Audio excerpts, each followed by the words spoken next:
The oppressive Texas heat strikes me like a wall when I exit the rental car. My Seattle-accustomed body rebels against the sudden temperature shift, immediately breaking into a sweat.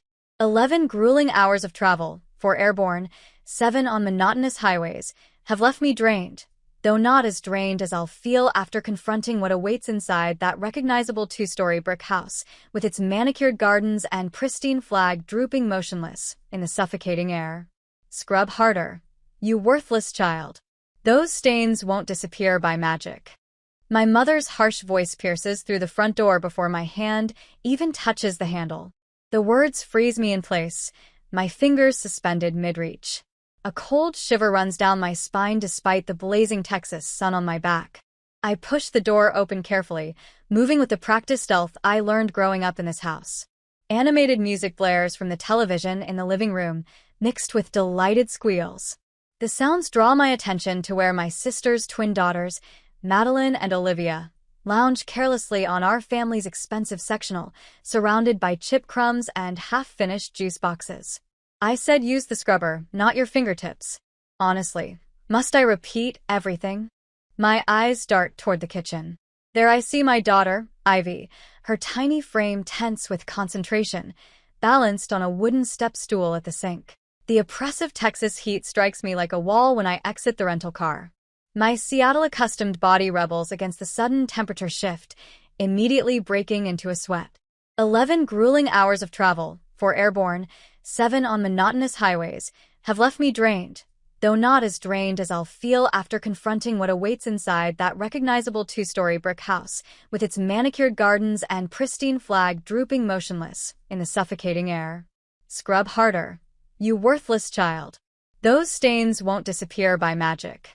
My mother's harsh voice pierces through the front door before my hand even touches the handle. The words freeze me in place, my fingers suspended mid-reach. A cold shiver runs down my spine despite the blazing Texas sun on my back.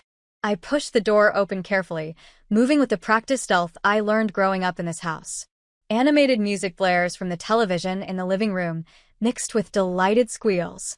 The sounds draw my attention to where my sister's twin daughters, Madeline and Olivia, lounge carelessly on our family's expensive sectional, surrounded by chip crumbs and half-finished juice boxes. I said use the scrubber, not your fingertips. Honestly, must I repeat everything? My eyes dart toward the kitchen. There I see my daughter, Ivy, her tiny frame tense with concentration, balanced on a wooden step stool at the sink. Her brown hair, the same shade as mine, is pulled back in a tight ponytail I didn't create. She's scrubbing a casserole dish, her small arms shaking from the effort. At 6 years old, she can barely see over the counter even with the stool. My mother looms behind her, arms folded across her powder blue sweater. Jocelyn's daughters never complain about household chores. Because you never assign them any, I think but don't say, an old protective habit. Instead, I speak with measured calm. Mom, I'm here. She spins around, surprise flickering across her features before morphing into a smile that fails to reach her eyes. Nerissa, we expected you tomorrow. I caught an earlier flight. I step into the kitchen, absorbing every detail. Dirty dishes tower beside my daughter. The twins' plastic plates sit on top, decorated with cartoon princesses grinning through smears of ketchup and ice cream. My father glances up from his newspaper at the table, reading glasses perched on his nose tip. Your daughter lacks discipline, Marissa. No backbone whatsoever. She's been whining all morning about washing a few dishes. Ivy doesn't acknowledge my arrival, her little fingers red and wrinkled from hot water, continuing her scrubbing. She doesn't look back, doesn't call out mommy, doesn't run for a hug after our 2-week separation. She expects nothing. Suddenly, everything comes rushing back. The unease in my stomach when Jocelyn insisted, Mom and Dad adore having Ivy. The relief that washed over her face when I agreed to leave my daughter here while I returned to Seattle for the medical emergency at my practice. The whispered warnings from childhood friends still living in Garland. Your parents treat those children differently. 3 words I brushed off as dramatic. Concerns I dismissed as oversensitivity. My mother drums her fingers on the counter. Ivy isn't like Jocelyn's daughters. They understand how to conduct themselves in a respectable household. A respectable household. The phrase echoes in my mind as I watch my daughter's shoulders tremble with the effort to hold back tears. She's already learned in just 2 weeks that crying isn't permitted, not from her. Through the doorway, I see Madeline whisper to Olivia. They both burst into giggles, pointing at the television where cartoon characters chase each other. Their dresses remain spotless. Their hands stay clean. Their responsibilities are non-existent. My father clears his throat. The girl needs to understand her position. Too coddled. Just like. Enough. The single word drops like a stone into still water. The kitchen falls silent. My mother's eyebrows arch toward her perfect hairline. My father's mouth snaps shut mid-sentence. Ivy doesn't turn around, doesn't pause her scrubbing, doesn't react to my voice at all. That breaks my heart more than anything else. I cross the kitchen in 3 strides, gently placing my hand on her small shoulder. Ivy, sweetheart, you're finished for today. She freezes, the sponge gripped in her tiny fingers. But Grandma said I wasn't done. You're done, I whisper, helping her down from the stool. Her socks are soaked from dishwater that splashed over the sink's edge. How long has she been standing there? My mother's voice rises, indignant. Nerissa, really? She was simply learning to contribute. Pack your belongings, sweetheart, I tell Ivy, ignoring the interruption. We're leaving today. Nerissa Camden. My mother's voice sharpens to the tone that once sent me scrambling to comply. You cannot simply march in here and... I turn to face her, still holding Ivy's small hand. The quiet conviction in my voice surprises even me. Watch me. Upstairs, I systematically fold Ivy's clothes into her suitcase while my parents linger in the doorway. My father grumbles about disrespect while my mother insists I'm being dramatic. Neither offers to help. Neither apologizes. The twins peek around the hallway corner, curious but uncertain. Ivy stands beside her suitcase, watching me with serious eyes. When I zip it closed, she whispers, I tried to be good like the twins, Mommy. Something inside me breaks completely. 20 minutes later, we're back in the rental car. Ivy is buckled safely in the back seat, already drifting off after the emotional morning. I pull over 3 blocks away, my hands shaking as I dial the number.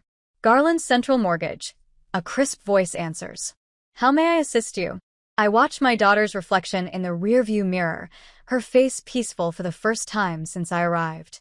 My voice steadies. This is Nerissa Camden. I need information about ending my financial responsibility for my parents' mortgage.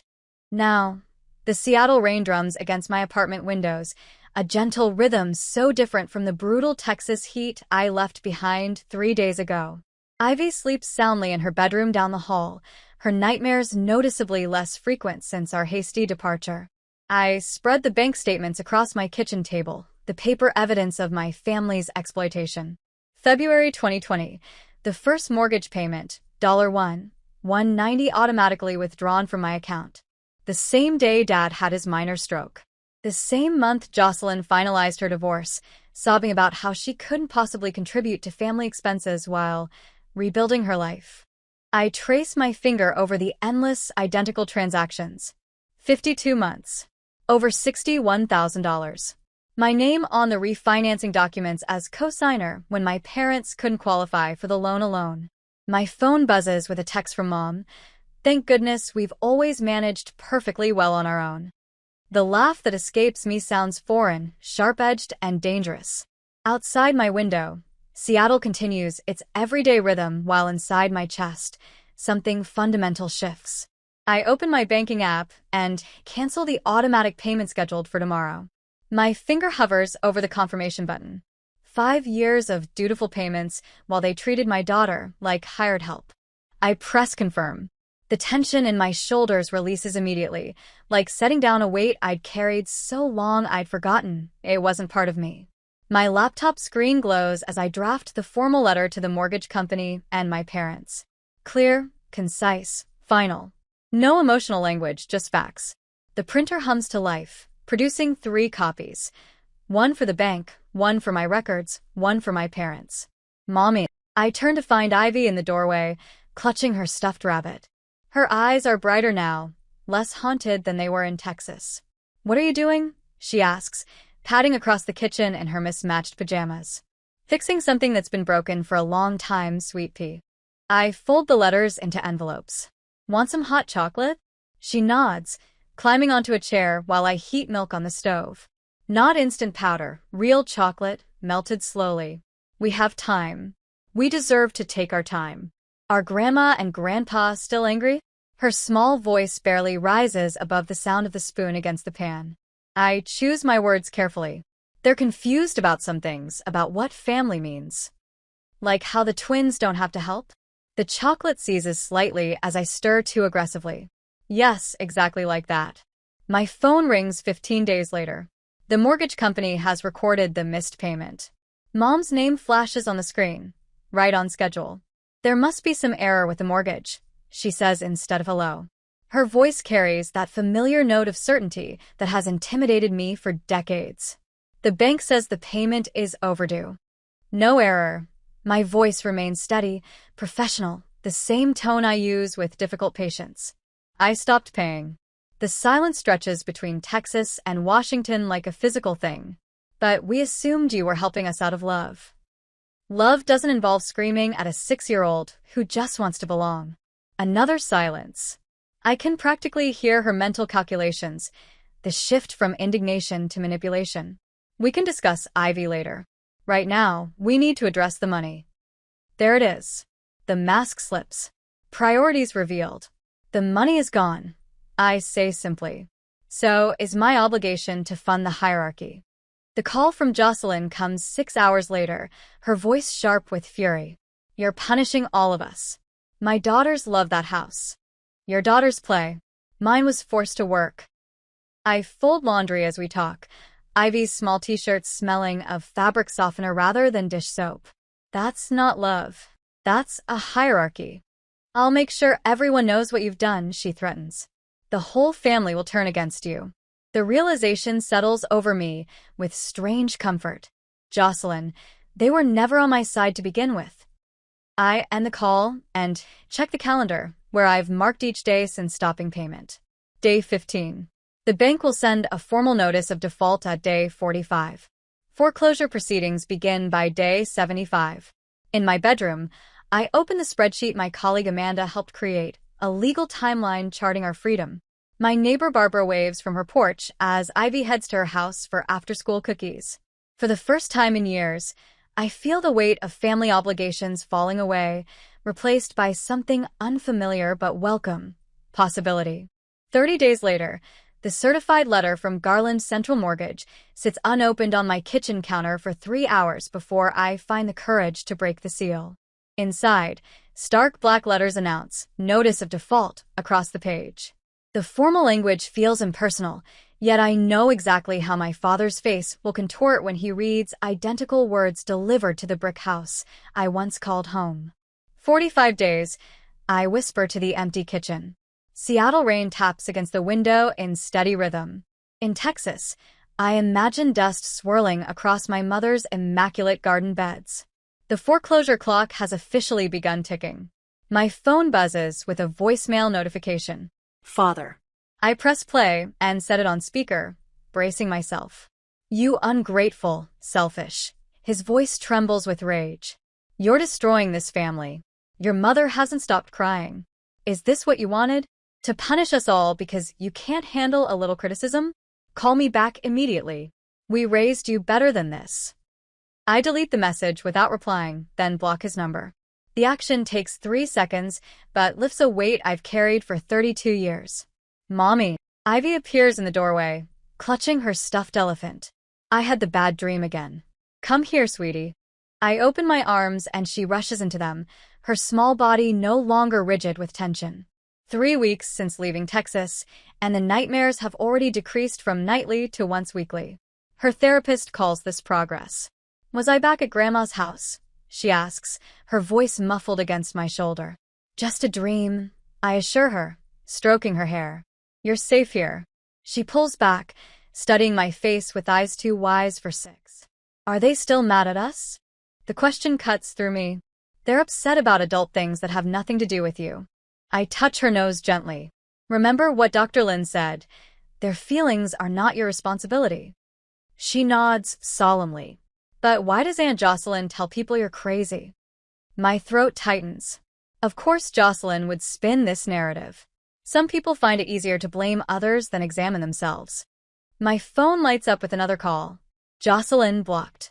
Then Aunt Margaret blocked. Then Uncle David blocked. They fall like dominoes throughout the afternoon.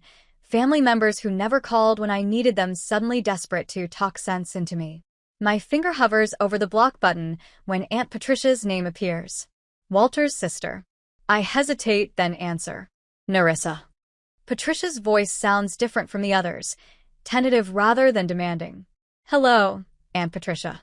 I won't ask you to change your mind. She speaks quickly, as if afraid I'll hang up. I just wanted to say I understand more than you know. I sink onto the couch, unexpected tears pricking my eyes. You do. Walter did the same to me growing up. Her voice drops to a whisper. The favorites, the invisible ones, the family hierarchy. I left at 18 and never looked back.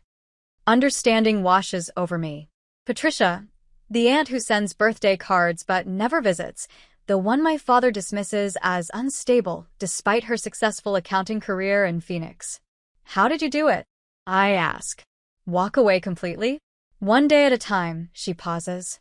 The guilt fades. The peace doesn't. After we hang up, Amanda from my medical practice calls, insisting I join her for coffee tomorrow. Then Barbara next door stops by with dinner for Ivy and me. People I barely knew 6 months ago are now forming a protective circle around us. 72 days after my call to the bank, I sit alone at my laptop watching the online auction of my parents' home. The property appears on screen with its starting bid. Numbers climb steadily as a Dallas-based investment company outbids 3 local buyers. The virtual gavel falls. Property sold. My phone explodes with messages I don't read. I imagine the frantic packing, the accusations, the blame shifting like quicksand through their household. Jocelyn's twins crying about leaving their princess bedroom with its bay window and custom paint. The moment I stopped paying, I tell my empty living room, I already left in my mind. 2 weeks later, my mother sends a Christmas card with no return address. The family photo shows them standing stiffly in front of a plain apartment complex in Plano. The twins wear matching red dresses. My parents' smiles look brittle. The message inside reads simply, family doesn't evict family. I drop it into the shredder. The messages keep coming through channels I haven't blocked. You ruined them. You were never stable. The sound drifting from Ivy's bedroom is one I haven't experienced in ages. Authentic joy as she chuckles in her dreams. This noise confirmed my choice to make Seattle our permanent residence. Certain barriers, once erected, deserve to stay in place. Not from spite but for safety. In the silence of our home, I finally grasped this distinction. Currently, Seattle's rainfall creates a soft beat against our kitchen glass, so unlike the violent Texas storms that once shook the colonial home's drainage system. Within our cozy rental, warmth fills each space, not from costly heating, but from something my parents' flawless house lacked entirely. Tranquility. May I assist with these, Mama? Ivy positions herself next to me at the basin. Her quiet voice no longer carries traces of terror. 90 days have elapsed since we escaped Garland. 3 months of bad dreams slowly diminishing, of tense muscles gradually loosening, of voices rediscovering their normal pitch. Absolutely, darling. I pushed the step platform toward her. Not the stiff wooden version from my mother's kitchen, but a bright plastic one adorned with sea life that she selected herself. You cleanse, I'll dry. She agrees, grasping the cleaning sponge with assured hands. Then magic occurs. She starts humming. The uncomplicated melody drifts through our humble kitchen, mixed with water sounds, and the sound drifting from Ivy's bedroom is one I haven't experienced in ages. Authentic joy as she chuckles in her dreams. This noise confirmed my choice to make Seattle our permanent residence. Certain barriers, once erected, deserve to stay in place. Not from spite but for safety. In the silence of our home, I finally grasped this distinction.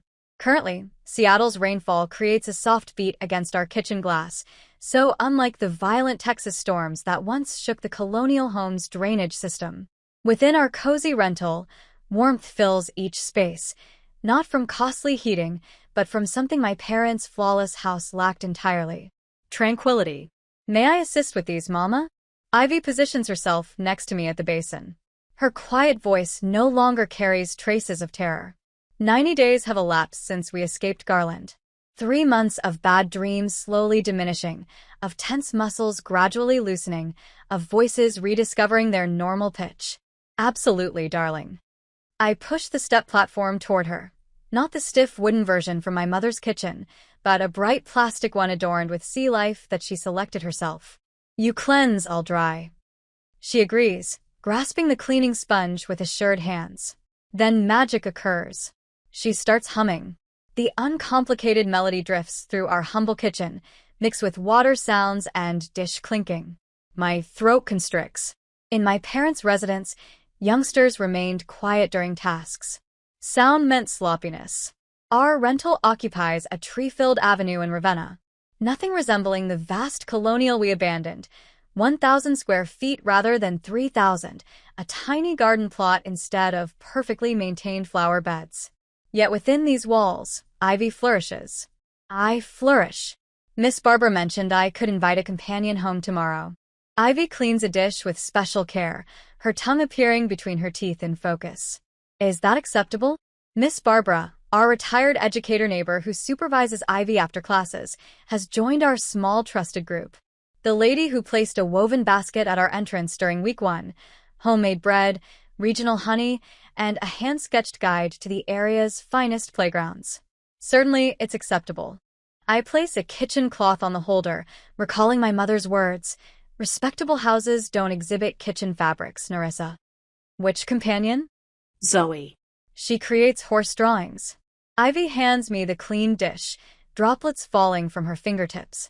Can we make room in my creative space? Creative space. Not sleeping quarters. Creative space. The spare bedroom in our modest dwelling bursts with hues, watercolors, chalk pastels, sculpting material, and canvases resting against every surface. No rose-colored princess linens like my mother demanded were suitable for young girls. No rigid organization or forced neatness. Simply imagination. Later, I settle Ivy beneath her star-patterned blanket. Her walls showcase her personal creations rather than the formal family photographs that decorated our previous home. Tonight's artwork, a colorful depiction of our house with 2 figures clasping hands in the yard, adds to the display. Will I continue attending this special academy? Ivy inquires, fingers playing with her covering's border. Next week begins Evergreen Academy, a small private institution focusing on emotional development alongside learning. The expense equals nearly 1/4 of my monthly earnings, yet invaluable. Yes. And imagine this, your art instructor contacted me today. I stroke her hair away from her face. She's eager to meet you. Ivy's grin brightens the darkened room. Will the children be kind there? Extremely kind. I press my lips to her forehead. No more cruel relatives. The statement slips out before I can stop it, but Ivy doesn't recoil. Instead, she nods with the grave, understanding children occasionally demonstrate. Madeline yanked my hair when nobody watched. Olivia claimed I must share, but never reciprocated. Truth expressed without fear of consequences. Another small triumph. Dawn arrives with documents, grant requests scattered across our kitchen surface as I establish the foundation for Ivy and Bloom, our organization supporting emotionally overlooked children. No advertisements, no major declarations, just quiet assistance through art healing and guidance programs. My device alerts me to a work message, Director of Nursing role available if desired. The advancement I refused last year when managing my parents' house payments alongside our own expenses proved too challenging. Ivy emerges in the entrance, holding her newest artwork, a family image. Unlike her previous drawings of dark, sharp houses, this one radiates with brightness and curved forms. 2 people stand under a rainbow, encircled by flowers. This belongs in your workspace, Mama. I accept the paper with deep respect. It's gorgeous, sweetheart. Thank you. The entrance bell sounds, and we both pause momentarily. Old habits persist. Then Ivy's expression lights up. Is that Miss Barbara with the treat she promised? Before I can respond, she hurries toward the entrance, without seeking my approval first. Another victory. Small movements toward typical childhood. Beyond our glass, rain shifts to fog, then clears to show pale sunlight filtering through pine trees in our small garden area. The initial green sprouts of wildflowers we planted together emerge through moist earth. Determined, enduring, living, like us. 1 year forward. The recognition rests on my fireplace, capturing evening light. Community Service Excellence, Seattle Metro Health Alliance. 12 months since departing Texas. 12 months of reconstruction. Outside our kitchen glass, spring flowers crowd our garden area. Ivy's joy echoes through the open window as she and companion Zoe examine worms in the newly worked soil. The sound still surprises me sometimes, that free happiness so missing during those days at my parents' residence. Gentle with Mr. Wiggles, Ivy's voice lifts with enthusiasm rather than anxiety. He must return to the earth to help our flowers develop. My device vibrates against the surface. Unknown caller with Garland's area code. My stomach knots as I read the message. Noticed your organization in the newspaper. Outstanding work. Maybe some confusion happened between us. Contact when possible. Dad. The deliberate timing triggers alarm signals in my mind. 3 separate attempts within 48 hours. Following months of quiet. First, father's letter with its carefully worded non-acknowledgement. Then mother's emotional voicemail about family recovery and fresh opportunities, as though auditioning for a television movie. Now Jocelyn's email suggesting Ivy surely misses her relatives tremendously. I place the device screen down and clutch the counter edge until my knuckles turn pale. They've planned their strategy, a coordinated assault meant to penetrate our defenses. The kitchen alarm rings. I remove the muffins, Ivy's preferred blueberry, and place them on a cooling surface. Outside, she indicates proudly to the butterfly shelter we constructed last weekend. Zoe applauds. No acting, no strict demands. Just childhood developing as intended. Dr. Brenner, Ivy's counselor, cautioned this might occur when financial control fails. Harmful family structures often switch to emotional pressure, she'd explained during our meeting last week. I lift my device and compose one response to all 3. I'm happy to hear about your interest in recovery. I've included details for 3 family counselors in the Dallas region who focus on generational wounds and healthy limits. After completing 6 months of regular therapy, we can discuss monitored meetings. Until then, please honor our boundaries. I attach the resources and send before reconsidering. Mother's reply arrives within 3 minutes. We don't require counseling. We need our family reunited. Ivy's birthday arrives next week. We should attend. No inquiry, no request. Just the familiar assumption of privilege. I don't reply. On Ivy's birthday, decorations float against our porch roof. Pink, purple, yellow. She selected every shade except blue. Blue reminds me of grandmother's house, she'd whispered at the party shop. I didn't need explanation. Our backyard buzzes with movement.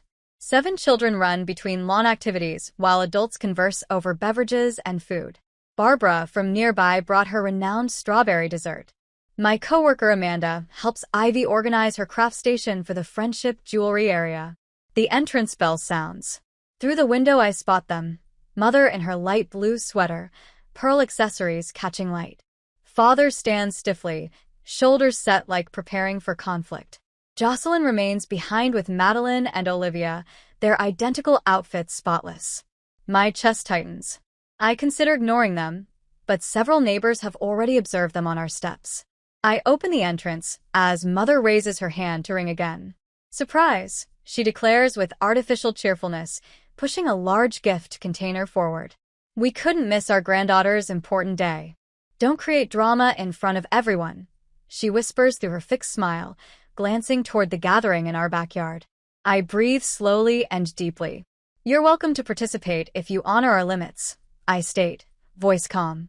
Ivy's well-being comes first today. Father steps forward, mouth opening to claim authority in this place, as he did in theirs.